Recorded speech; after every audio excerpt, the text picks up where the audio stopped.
We're basically having threesome with Gordon Elliott.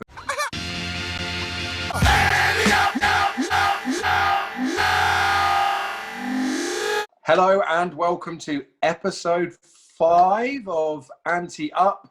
Dave Cheltenham, Matt Holmes back again. Ticker bar this week, if anyone notices or pays attention to it, it's slightly different. Not enough decent entries this weekend entirely to split them by British or Irish, so they are just in there all together. So some names down there if you're interested. We'll kick off with, I reckon before we review the weekend's action, we're probably better to talk about state of our bets at the moment, get it in nice and early, because I'm sure there'll be a handful of people from last week's episode gagging to hear what we're thinking about what happened. I reckon it's best to let you talk first, and then I'll just sit here and swallow my pride and cry. Yeah. Altior was gutting when he got pulled. I mean, you've just got to take it on the chin, haven't you, at the end of the day. It's Nicky Henderson and connections within the rights to do it. I suppose the only slight criticism you'd have is that maybe they could have sort of said, look, going on for a mascot last year when we felt we bottomed him, we're going to treat him with kid gloves from here. If there's anything to do with the ground that we're not happy with, we'll pull him. But I suppose we probably should have known that anyway, Dave, shouldn't we? We should have known that there was going to be precious about him. He's going to be turning 11. So yeah, you just got to take it on the chin, and we've probably got a bit greedy, didn't we? And maybe we should have just took the Queen Mother on its own. But yeah. Fair enough. Yeah, and my sentiments are pretty much the same. I was just annoyed at the time of night that he did it, because you'd think logically, just like maybe have a discussion with the owners, but wait till the morning till you walk the course. But I'm adamant that he wanted to make the decision before overnight, before any of that sort of happened, because he knew as soon as he got to the race course, he would have been hounded by media, the lot. And probably similar to Ascot, he might have felt a bit more forced into it. He wanted to make the decision off his own back, I suppose, which is why he did it at the time that he did. At the end of the day, you've got to respect another trainers. He's only doing the best thing by Altior. I mean, I think most people think he probably would have still won the race if he'd have run, but it's Henderson and the owner's privilege to own and be the connectors of it to choose when he does run. So, yes, it's annoying. I think probably did us a slight favour, though, because it was a bit wobbly last week. We put him up at 14s, didn't we, which is available with a couple of bookies. Video goes out, subscribers can see it straight away. So if you haven't already subscribed, you get to see it first. And then probably by, I don't know what it was, 9:30, 10 was cut into 8s, wasn't it? So it was the same price to just win the champion chase as he was for the double, which was like bizarre how much they moved. I don't know whether it was us that moved it.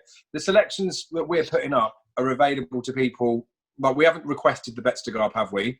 We haven't just picked something that was only available for 5 minutes before we put it up. Anything like that. The Tingle Creek Champion Chase Double has been available since before we were talking about the slower, so before our first episode. So I'm sure plenty of people would have got on at the value as well.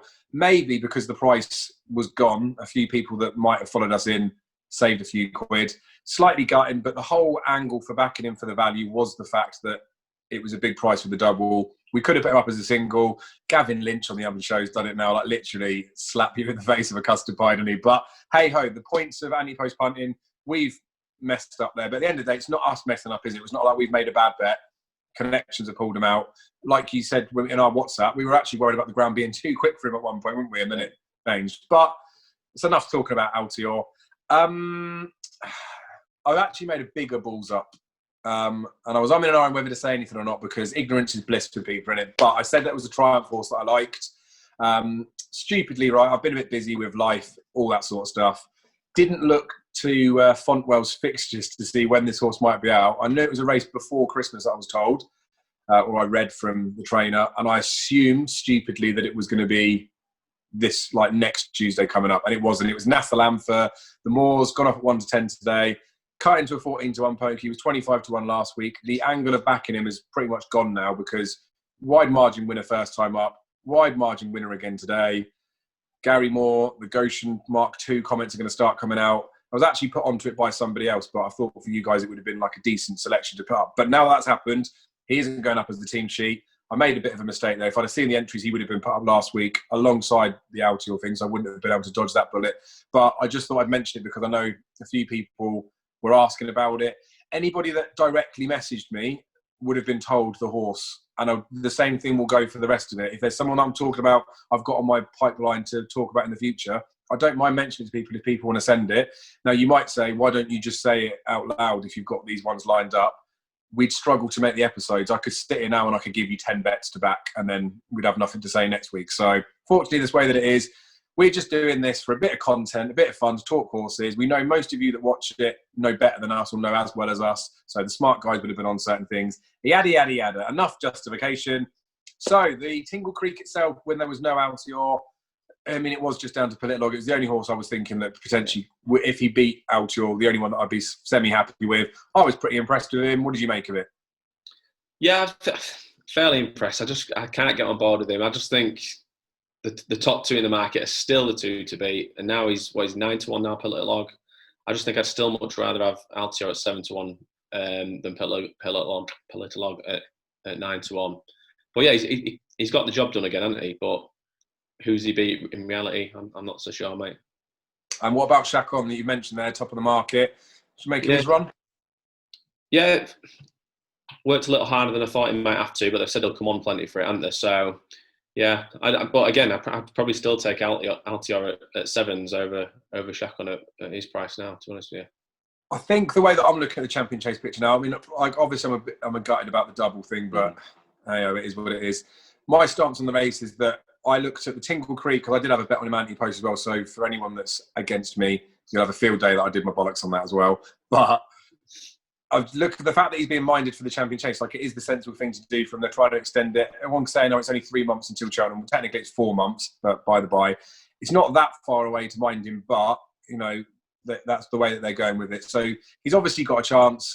He's going to only gets there. If he gets there, he'll be a shorter price than he is now. So, yeah, he is fine. Chacon Poursoir is interesting to me because as the season progresses, if they manage to get these extra runs into him, like, we'll find out a lot more about him, which is what I'm interested in, because we still don't really know that much about him. And obviously we don't know about the Cheltenham thing of it. You're right, Politlog's probably too short now. Another one that, now that Altior came out of the Tingle Creek, some smart people would have backed him for the Champion Chase before that if they fancied him. Not the way that I played it, but yeah, the Champion Chase pitch is just one of those. I'm just happy to sit back, leave alone now. Sick of talking about Altior, to be honest. It didn't go so well for another one this weekend, did it? The Big Breakaway, not one that we mentioned, but he was a long odds-on favourite. Yeah. Pretty poor on the Friday, but he drifted out and then came back in the market.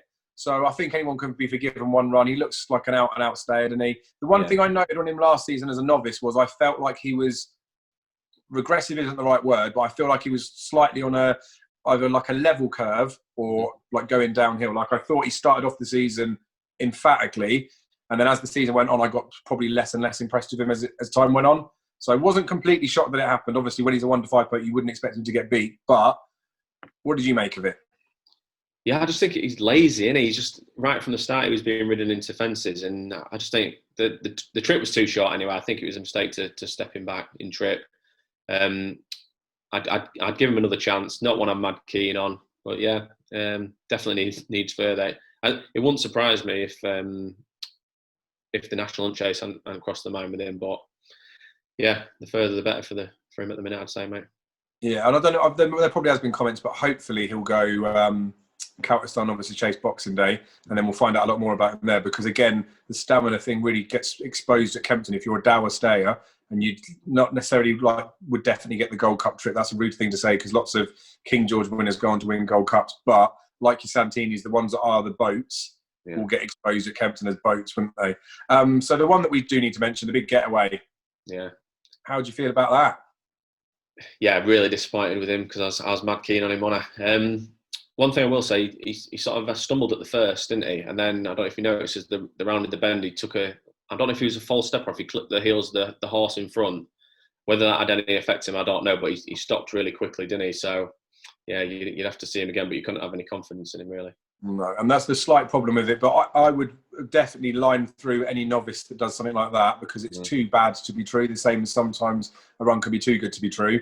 Again, the perks are back in Antepost, or maybe not the perks, but you've got him on the team sheet now. So if for any reason there was a problem and he makes it to the festival and then he finds his feet and all that sort of stuff, he's still not completely done and dead after one run, is he? The only thing is with the novice chasers, sometimes they end up going back over hurdles if they keep ballsing up to maintain their novice status, don't they? So hopefully we just see more from him next time out and he does a bit better. What else was there over the weekend that really thrilled and excited you? Because Nicky Henderson on that Saturday at Sandown had Paros, odds on Fav beat, Grand Mogul, like a dog. Anything that leaves Gordon Elliott, the same as anything that leaves Willie Mullins. They're not doing it for the wrong reason, are they? Got beat, another odds on poke. Mr. Coffee, champion hurdle horse people were touting, beat. Like, he was woeful, wasn't he? So there's not really anything that really stood out for me. I suppose or the one we do need to talk about is All Mankind in the Henry VIII Novices Chase. I was, like, well impressed with him, but I just feel like it was a nice, tasty-looking Henry VIII Novices Chase on paper in terms of competitiveness, and whichever horse won the race would deserve to win it. No, that sounds like a stupid comment to make, but I feel like it's not a bad winner of the race whoever won it. Hitman ran pretty well, I think, maybe given a little bit too much to do to try and quick and past him. But all that said, I don't think any of them are going to be able to get anywhere near the likes of a Shishkin or even some of the Irish 2-miners I've seen. I don't think they're anywhere near as good as them.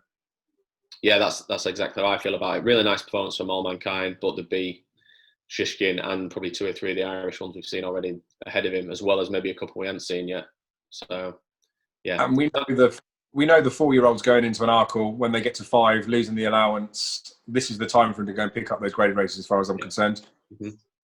Yeah. Boom. So, sorry, I was going to say, was there anything you wanted to talk about, and I just keep waffling? No, it was more, I was going to sort of say the same, more about horses that disappointed. But it's Santini, a farcical race with the fences omitted, probably still should have won. Magic Tricks did it quite nicely in a maiden hurdle over 2 miles. Abacadabra's brother, isn't he? Abacadabra's brother, yeah. So yeah, he looks like he's got a turn of foot like his brother. So maybe one to keep an eye. I think he's still 33-1 for the Supreme, which I thought he might have ended up a bit short than that. Yeah, the rest were probably more disappointing horses than anything else, weren't there? One that's probably like Santini, I think, because the fact that he is slow boat, Aintree does suit him as far as I'm concerned. It would because a weird race, wasn't it? Because they dropped so many of the fences out. But I think from if Santini fans, I don't think you'd be disappointed with that sort of effort, because the way that he ran behind Now McGinty before, his race will come in March. And I know everyone belittles having a target and talk about Cheltenham as being the main event, but don't really care, to be honest. You don't train all summer to run in an event without like leaving a little bit off for the main event. Otherwise, you just be running in events every single week. And I know they're racehorses, that's what they're there to do. But yeah, do you want to win a Many Clouds Chase with none of the fences in there, or do you want to run your best in the Gold Cup? And if he's the type of horse that needs his work or can't run as many races at a time, then leave him to it. Kilcruit, what's his face? Tony Mullins mentioned it at the Sky Sports Racing on the At the Races preview last year. Banker bumper horse, got beat by Captain Kangaroo, now gone to Willie Mullins. Was entered in a hurdle race on the Thursday. So basically, when we recorded this as well, I looked at that. He was in against that Capodano, saw the pair of them, and I was like, oh, that's strange. Capodano's going over a bumper. Then I looked back at the race and I was like, hang on a minute, they're both going hurdling, which put me off Kilcruit a little bit, but he was 50s or 66-1 before we ran in that race for a champion bumper. I did my write-ups on the page like I always do.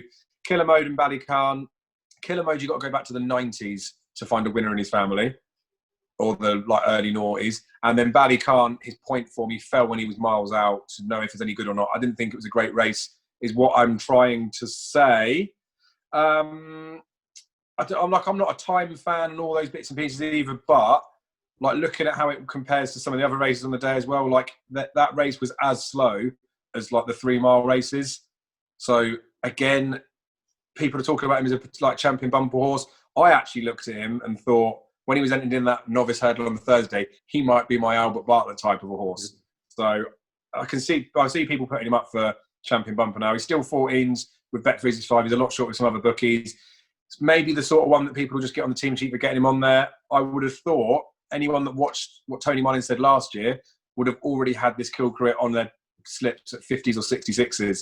So not saying don't listen to what other people are saying, but my stance on Kilcruit is, it's like the fact that it's bred by the grandma and all that sort of stuff. There's lots of like nice things in there, and because it was mentioned, there's nice things to think that it would be the one for the bumper. But I couldn't have Kilcruit winning the champion bumper, so we'll clip that after he's won the champion bumper. What did you make of him?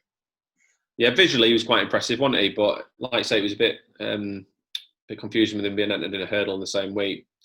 He's not going to beat my boy Seguer Hard anyway, is he? So no, and I tend to find with the hurdle entries, and then when they go into a bumper, you'll see it loads of times, especially earlier on in the season where it happens. I always feel like they must be much further forward for their bumpers. Because if they're ready to go over hurdles, then maybe they've done a bit more work. Now, I know it's like a reappearance or those sort of things, but if you've got a horse that runs in a bumper because they need to step up for a hurdle, then you wouldn't be entering him in a hurdle in the first race. I think No Ordinary Joe was entered in bumpers, but I can't remember whether he was entered in a hurdle race in between or something. But anyway, what I mean is Kilcrit was entitled to win the way that he did as far as I was concerned. I reckon we get on with selections, because this weekend's racing, and you would have seen from Ticker Box, which is long gone by now, that there's not a great deal to be getting too excited about for prospects this weekend. There's a couple I've got my eye on for future races, but nothing that's worth noting in advance. I'm ready to just crack on with this week's selection. So no plural, or is it plural? Who knows? Don't want to give anything away. Who are you going to go for first? Give me your reasons why. I'm going to go for Column of Fire, 25-1, the Pertemps. Painful to watch him back last year in the Martin Pipe, falling at the last, but I went back and rewatched it. Faller off at the last over off a mark of 143. He's been put up £5 to 148 now after being entered in a qualifier on Sunday in Carlisle, which I think is just a sight to see what that mark was going to be, and then hopefully most likely get qualified in Leopardstown in December, which is what Cider Burley did the last 2 years, or tried to do the last 2 years. He finished 9th last year and had to go to Warwick and get qualified, but Gordon Elliott still managed to get 6th place in that with the Storyteller. And you'd hope that that's the game they're going to play this time and try and get him 5th or 6th in that, so his mark's relatively unaffected, if at all. He's unexposed at the trip. He's only run once at 3 miles in February, and he was doing all his best work at the finish. Almost nicked second after being outpaced coming around the bend. So you'd hope there's more to come from him up in trip. And Gordon Elliott's obviously the king of the festival handicaps, and at the last 4 festivals, Irish trained horses won 21 of the 40 handicaps. Gordon Elliott's won 9 in that time. Last year, he won 4 of the 10 handicaps with Sire de Burley, Milan Native, Chosen Mate, and Aramax, and was unlucky to add Column of Fire to that list, in my opinion. He's been particularly successful in the Pertemps. In the last 5 runnings of the Pertemps, he's had ran 9 horses, all of which have finished in the top 5. Including the winner in each of the last 3 years in Delta Work and Cider Burley in consecutive years. He's also had the 2nd in 2020 and 2018 in the Storyteller and Glen Low. So I'm hoping that's where he's going to be aimed. He's still 25-1 with Sky Bet. A bit of money's come today already, actually. I texted you this morning and said I might go for him, and he's shortened with a couple of bookies since then, but he's still available at 25-1 with Sky. So yeah, he's my first selection. Fair play. And I like the line in, all that sort of stuff. And you are right. Like the sort of horses you want to be back in these festival handicaps are Gordon Elliott, Willie Mullins, and they probably most notably Gordon Elliott. Maybe on this one, and feel free to make your own decision. I feel like because he's 25 top price with one bookmaker who doesn't offer a cash out. Yeah. Obviously, people can still get that 25 as the recommendation. But I feel like for the purpose of this, if we say the 20s, because you get 365, so yeah. So there'd be 3 bookies you could get 20. Well, there's more than that. The novelty ones as well. But of the main ones we were talking about, we can get on with Bet365, William Hill or Sky Bet 20s 25, or Bet365's got the cash out part of it. So people will still get the 25s, won't they? You'll still get the 25s. I'll still get the 25s because we can back, or we've already backed it. But for the purpose of it, do you reckon we should do that just to be nice? Yeah, that's fair, mate. 20s is still fair. And we don't need to do all this sort of stuff either, do we? But again, it's a punter show. We're not putting up selections that other people can't get. When it's specific to a bookmaker, sometimes people be restricted, etc. I mean, that's not our problem. Just ask a mate to put a bet on for you. But we did say at the beginning we were going to try and do it. So I've knocked 5 points off of your only win. Mate. Lovely. I've made your life harder, and sorry, mate. But yeah, decent selection. It's not quite as good as mine. This week, though, we're basically having, I was going to say a threesome with Gordon Elliott, but it's not. But it is. I don't know what your final selection is, but it could be. We'll see that. I'll get that as the intro, if it is. Because if I name the race, you'll better say the horse for me. Gold Cup. Delta Work. Yes, Delta Work for the Gold Cup. 33-1. Fill your little booties up. So I'm sure plenty of people would already have this on their radar. So, hey ho, I'm tipping up something that everyone else is tipping up potentially, but I don't care. This horse went off at 5-1 in the Gold Cup last year. This horse maybe wants like yielding like nice spring ground, but he's run well on heavy, he's won on soft, goes on anything. When I say one on soft, he actually won at the festival on soft, admittedly off of 139. He is a proper Gold Cup candidate. Now, it's difficult with the Gold Cup. I don't particularly have the best record in it, apart from since Album Photos won the last couple of years. He's just been bread and butter, and he'll be likely a short price for the whole year, regardless of what he does at Tremor. I mean, unless he gets beat. But Delta Work at 33s will not be this price after his next run. Now, he always needs his run to come on from it. He needs Jack Kennedy on his back. He needs his buddy. Mark Walsh, fair play to him. He took the reins when it came to the Gold Cup, but no one was going to get the best out of him on that day, riding him first time up, or at least first time in a while. I just think Delta Works just ticked loads of boxes. The RSA run was decent for me. We know the form of that with Santini, top of the game, stands up. I mean, maybe not so much top of the game. He doesn't stand up, does he? I've ever seen him. But I like it. It is a Cheltenham Festival winner as well, so that's another little tick in the box. He was the best finishing 7-year-old in the Gold Cup last year. You look at the ones that were behind, like a Clanders Obo, you look at Bristol Demai, I know Real Steel Round Pants, but it was a decent Gold Cup last year. He didn't just beat like novelty horses in behind.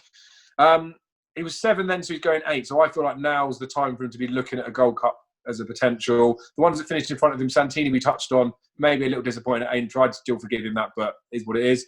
Lost in translation, you can't excuse what he did at Haydock. Puppy Power was making an excuse before they even ran in the race. Don't like that, especially when we're talking about versatility of a horse. Everyone says Might Bite would have beaten Native River if the ground was a bit quicker for him. You're not a Gold Cup horse if you can't win it on all of them. Now, I know some Gold Cup horses do win on whatever ground, but Delta Work has no excuses. So Christmas he's going to run well. He's going to shorten up. He'll go off single figure of the day. I'm adamant of that. So at 33-1, Delta Work goes on the slip.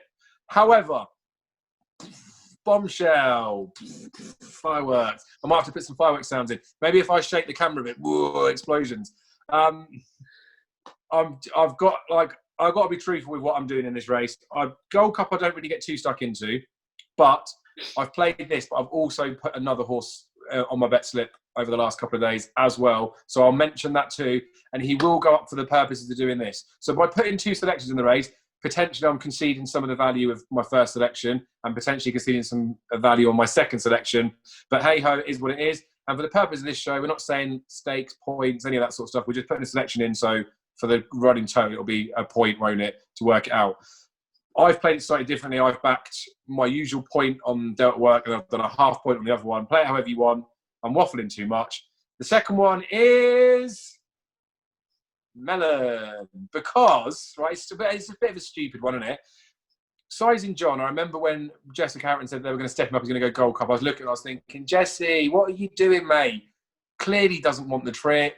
You're balmy. Then he ran really well, and I was thinking, oh, she does know what she's talking about, but maybe it was just a fluke. And then obviously he goes and wins a Gold Cup, and I could have backed him a bigger price. Melon, Willie Mullin said on a stable tour, might try a Gold Cup route with him. Now I know they've got Donnelly, but I like it. Melon is still only 8. We've got to remember that. He's had so many festivals, 4 festivals there, where he's come second, but what was he, third in the Marsh? Anyhow, he's there or thereabouts every single festival. We know he comes alive at Cheltenham.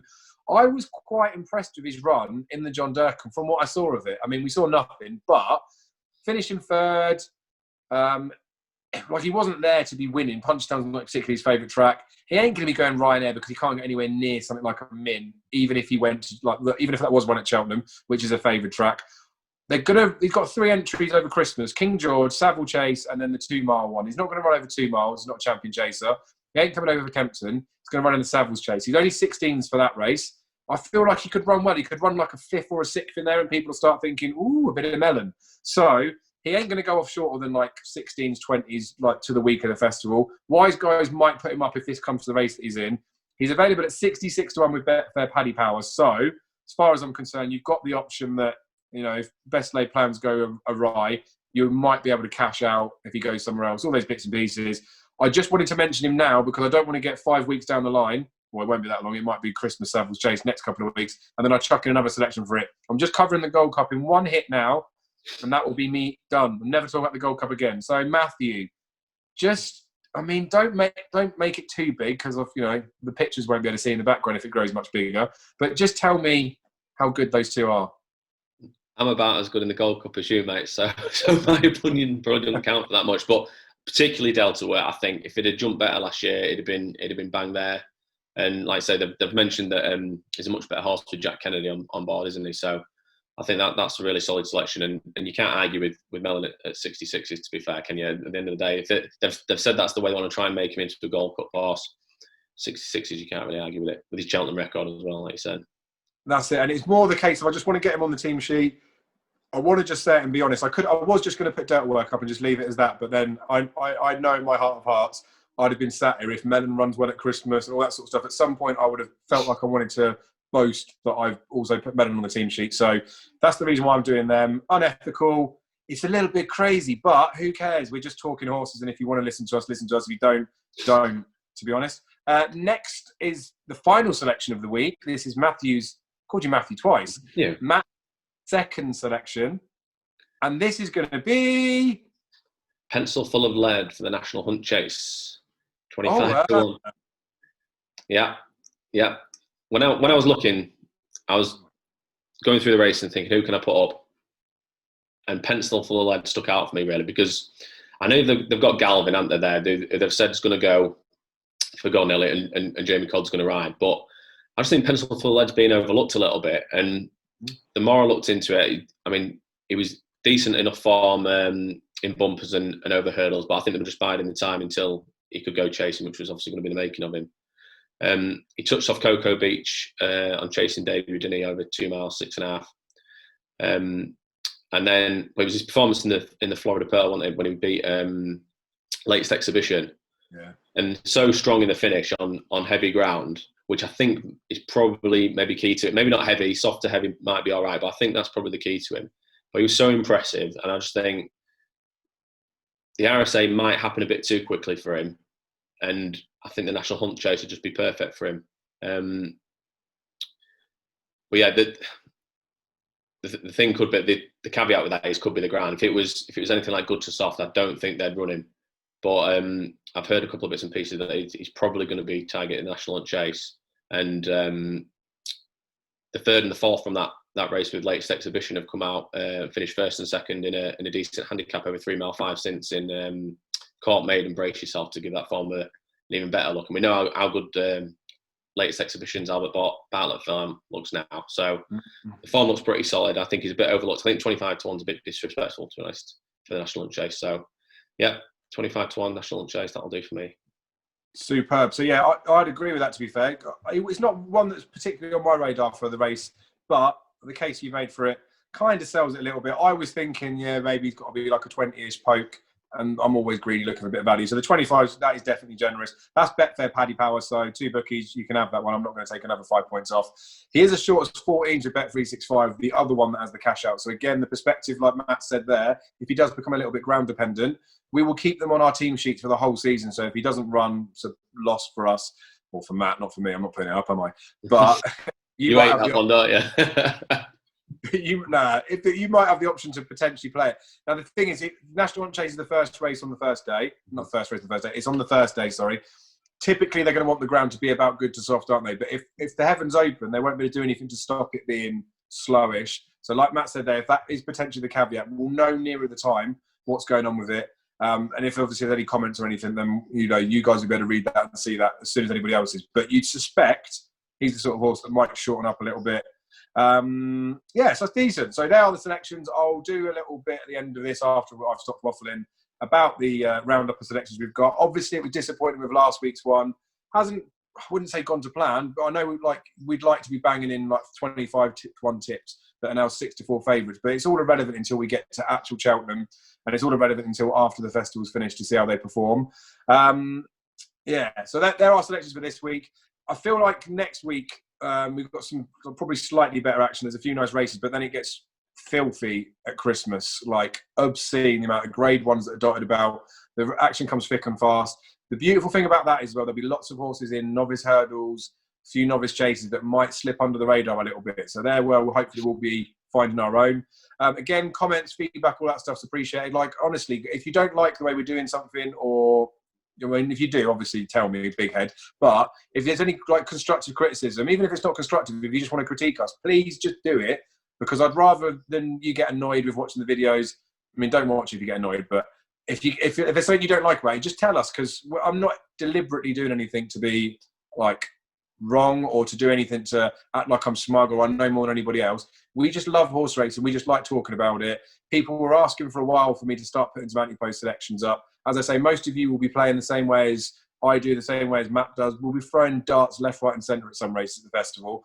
But it's fairly difficult to whittle it down to one best bet. But there's also a lot of people out there that can't afford to just keep hammering over stuff. So it's our views on where things are. It doesn't mean we're right. It doesn't mean you have to follow us in. Same as with the other show that you might watch. Some weeks you might like the selections. Some weeks you might not. Some weeks you might be able to get the prices. Some weeks you might not be able to get them. I feel like our selections this week, you'll definitely get all the prices, especially the revised Column of Fire one. Some of you might get bigger on that anyway.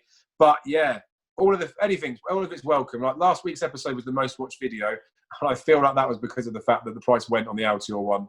And we were probably getting a bit of digging from people saying, you know, they're tipping up stuff that the price has gone on. But we're not. Anything we're putting up is available beforehand.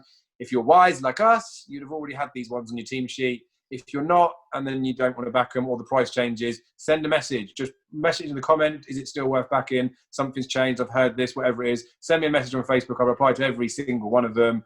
Or, you know, do what you want. Matt, do you have anything to round up? Because I don't think I've let you speak very much this time.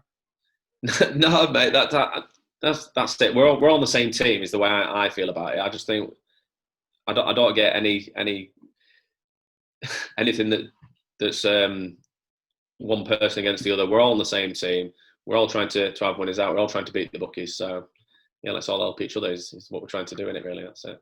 Absolutely. And on that bombshell, it's a compliment if we're putting up something that one of you guys at home's already sat there thinking, oh, I've already worked that out months ago. It isn't a competition to see who gets there first. We're all in the same boat together. If someone's putting up something or suggesting something that we've already done, the other shows that go out there, the only one I consciously watch is Up in the Ante, because I want to make sure we're not putting up the same selections as them. Gavin Lynch definitely rubbed salt in the wounds this week. Not that we're big time enough for him to see it, but that was a little bit of a smug one, because that probably is the time to be putting him up after that. But any other shows that go out there, I try and steer away from them. If I do see something that someone else has put up there, it would jade my vision of it. I would feel like, oh, if someone else has put it up, I wouldn't want to put it up. So that's why I just don't pay attention to what other people are saying before we film this. But I do read and watch a lot of other people's stuff as well. So I appreciate anything else that anyone puts out there. Fair play for having the balls to do it. And I'm going to shut up, and we will see you next week. Goodbye.